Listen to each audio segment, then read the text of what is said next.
All right, now for the main event, Mr. Jack Grisham. He is the vocalist for punk band T.S.O.L, which emerged in the late 1970s in Los Angeles. He's also been the frontman for several bands such as Vicious Circle, Joy Killer, Tender Fury, and Cathedral Tears. He's written 4 books, and feel free to come up to him and talk to him after, but most importantly, this man has 30 years sober and a really, really cool story. So, Mr. Jack Grisham.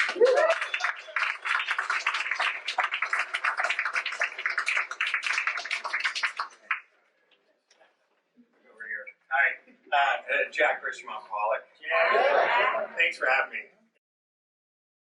The way I got to the program is a buddy of mine got busted on a cocaine trafficking charge. And it was funny, because he goes to court, and I think more alcoholics are created in court than anywhere else in the world, man. It's not the first drink, it's not the local bar, it's court. Because hundreds of thousands of us go into court every day non-alcoholic.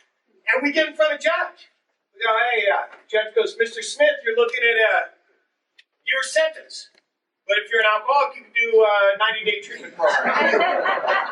I'm an alcoholic, right? Everybody is now. And that's what happened to my buddy. My buddy goes to court, and he says he gets busted on a cocaine trafficking charge, and he goes to court, and he says he has a problem. Okay? He did not have a problem 2 weeks before that. I was getting loaded with him. There was no problem mentioned, man. You know, it wasn't like, hey, I think I got a problem. I'm going to set out on that last line of blow. Why don't you clean that up for us? No, man. It was, are you cutting that even, dog? There were no problems mentioned whatsoever, right? And now the guy who didn't have a problem goes, gets cleaned up, and now he's going to come back to Long Beach. He's going to save the neighborhood. So where's his first stop? My mother's house, right? I get this.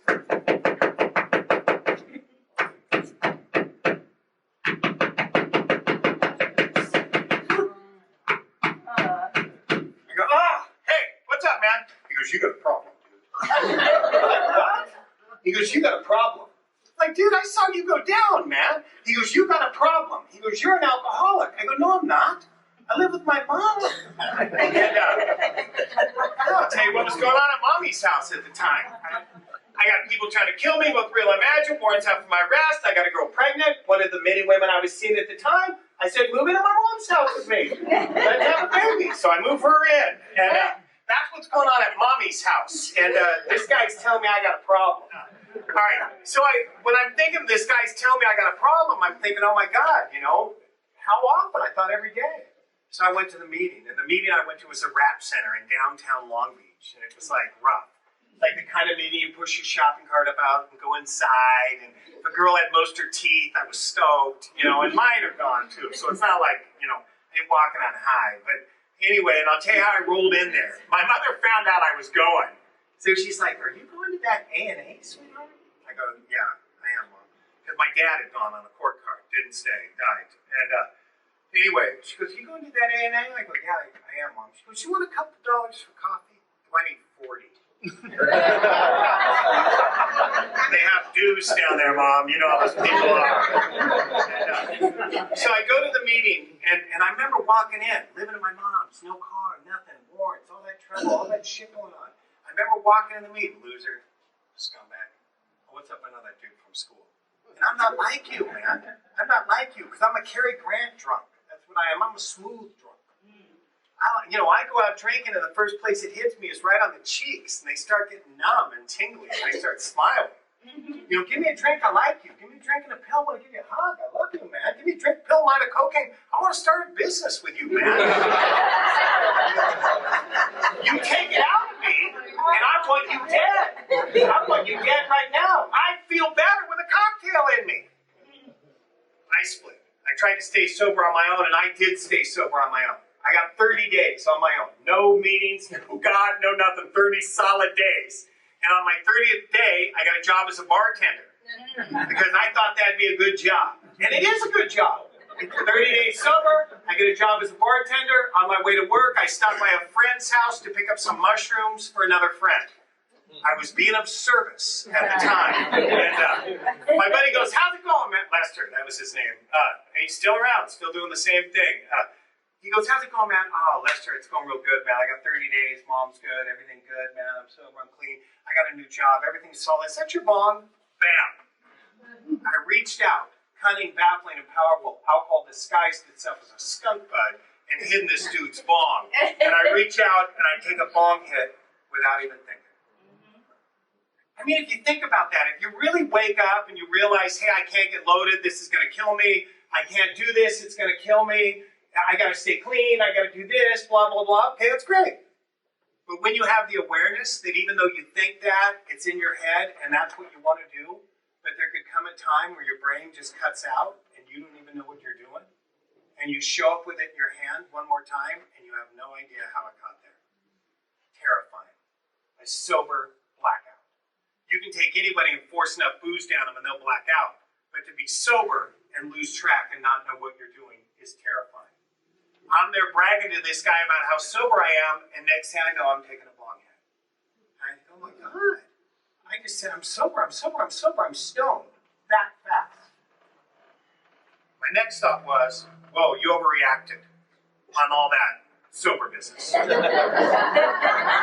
30 days. And anybody that can get 30 days does not have a problem. And I'm getting a little dry from the weed. I need a little drinky poo. Washing this down. So now I'm drinking and smoking weed, so these mushrooms are surely not going to get delivered. And, 5 grams worth, and ate them all. And the one terrible thing, and this is something that's important, and of course this is just my opinion, for the people that are brand new in recovery, your most dangerous time is right now. Right now. I've had so many friends of mine that have been getting loaded for years. They get loaded for years. And then they get sober, they stay sober for a certain amount of time, and then they relapse and they die right away. And in my opinion, a lot of it is because they no longer have the tolerance for what they're doing, but the compulsion and the obsession kicks in, so they keep doing it. And they do so much that their body couldn't take it. And that's what happened to me that night. That one hit led to all this drinking, led to all the shrooms eating, just kept going. Luckily, I didn't go out. Anyway, I got fired first night on the job, which is not even a record around here. But anyway, I got fired, and I'm staggering around on the streets, and I'm threatening people, and one of you guys shows up, and he sees me, a recovery guy sees me. And he goes, Jack, can I help you? I go, yeah, take me to my mom's house, man. I'm losing it. Because like I said, I was 5 grams into a bad night by that time. He drives me home, gets me to my mom's house. When he drops me off, he says, we'll talk tomorrow. All right, now I know what we'll talk tomorrow means. We'll talk tomorrow is code word for lecture. It means you're too hammered to discuss right now. Last night, huh, bro? He goes, yep. What I was waiting for is Jack, you're a loser. Jack, you're a scumbag. Jack, you're an animal. Jack, you're trash. Heard it my whole life. Loser, scumbag, animal, trash. I'm waiting to hear it from this guy. Because he's we don't drink, we don't do drugs, we definitely don't do any mushrooms either. Sober guy. And he's seen me peeping around, coming in, going out of there, taking off, disrespecting this whole deal, not doing any of it. I'm waiting to get yelled at, and it ain't coming. I go, hey man, I blew 30 days, man. He goes, Jack, I know. He goes, you know what, you're probably an alcoholic. And he goes, if you're an alcoholic, you can't stop drinking. And if you do stop, you can't stay stopped for any real length of time. That was the first time in my life I ever heard that. I wish that guy was still here, but he is not. 2 weeks later, he went out, and he was listening to that pride talk that you hear around here, I'm the biggest dope guy, blah, blah, blah. He went out, and he shot some dope. He'd never done it before, and he died that night in the car. A man's name was Don Langston. And when I turned 15 years sober, I laid my chip on his grave, looked down at the headstone. I never realized it before, but he was only 21 years old when he died. I got sober on January 8th of 1989. I don't know why that day. I was in and out for a year. I'd come, go. And on January 8th, one more try, I'm going to go. And I went. I stayed sober for almost 2 years. Solid, stayed sober. Now I'm screwing around, I'm doing whatever, I'm doing some little piddly steps and doing whatever. And thank God for community. Thank God for the friends and community. Because I got a reprieve, hanging out with you guys, coming around, doing this kind of thing, being in the community, having sober friends, kept me around. But every time I said I was an alcoholic, there was a little voice saying, no, you're not like these people. Not like them. You're not like them, you're not like them, blah, blah, blah. almost 2 years sober, I'm surfing, and I'm having a great day. Has anybody ever heard hungry, angry, lonely, tired? You ever hear that? Read this. Nobody was hungry, angry, lonely, or tired in this thing. They were stoked. The guys in the front were having a great day. Just had a sandwich and a glass of milk. My business deal had gone on quite well. Not one of the guys actually says, not a cloud in the sky. Boom! They weren't hungry, angry, lonely, or tired. They were happy, content, ready to go, doing stuff, just had a meal, boom! Fucking loaded. Boom! Loaded, loaded, loaded. And none of them had any idea how the hell it happened. Next thing I know, I'm hammered. Didn't know. So don't worry about hungry, angry, lonely, or tired. Worry about everything going well, man. I'm surfing. Not a cloud in the sky. I got money from my mother in my pocket, man. I'm looking good. I go to the noon meeting after getting out of the water. I still got the salt trying on me. Everything's happening. I sit down. I get a couple of cookies, I get a little coffee, I get my Marlboro Red. It's when you could smoke in the meetings, right? It's badass, right? I sit down, I fire up my smoke, a discussion meeting, I got something to say. Now, I don't know what you're talking about. I haven't read any big book or know anything. But I'm going to tell you some stories right here. I'm ready to go, right? And I'm all solid. And it was crazy. I don't know if you guys ever saw the Groucho Marx show, the old show. They'd run it late night, black and white. It's way old. Anyway, there was a duck that would come in and drop a weird sign, word of the day or whatever, right? I'm sitting in this meeting. It was so crazy. It was like that duck just flew in. And a little sign came down, but my sign was, fuck you, you're going again. I'm like, what? What? Like a voice from outside. Fuck you, you're going again. And what I looked at, all of a sudden, I had clarity. And I saw every time I tried to go straight, went straight, and got loaded. Every time I said, I'm not going to jail again, went straight, went back to jail again, screwed up again. Every time I failed, boom, boom, boom, failure, failure, failure, failure. And all of a sudden I looked at it and I realized that this time sober was one of those times. And I'm going to walk in one day and say, I don't need you, don't need this, I got it, I'm solid, I'm out. And I'm going to leave like I've done every other time.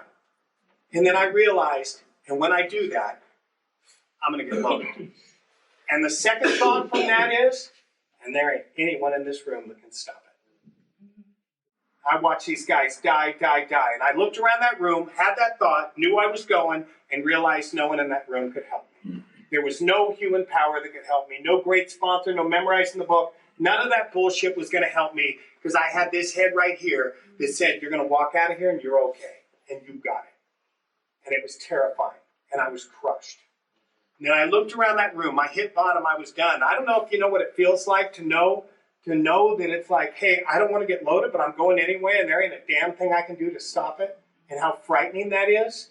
But I realized I was going again. I looked around that room, and I saw this old dude, George Davis. And George Davis got sober in the 50s. And I look at George, and I go, but I know George is sober. I believe George is sober. And I'm thinking to myself, if I do what George does, if I do what he does, then I can stay here too. I can do this. And when I had that thought, all of a sudden, new power came in. You hear guys all the time talk powerless, powerless, powerless. Out here, I'm powerless over this, I'm powerless over this, powerless over this. It can't be backed up in this book. Not one word of it. The only time they use the word powerless is one time, and it's past tense. We were powerless. When they talk about power comes in, when you realize this works, and you're going to launch in, before even doing a third step, it says when you realize you can do it, and you're going to launch in, it says, as we felt new power rush in. The word power, mastery over problems is all over this book.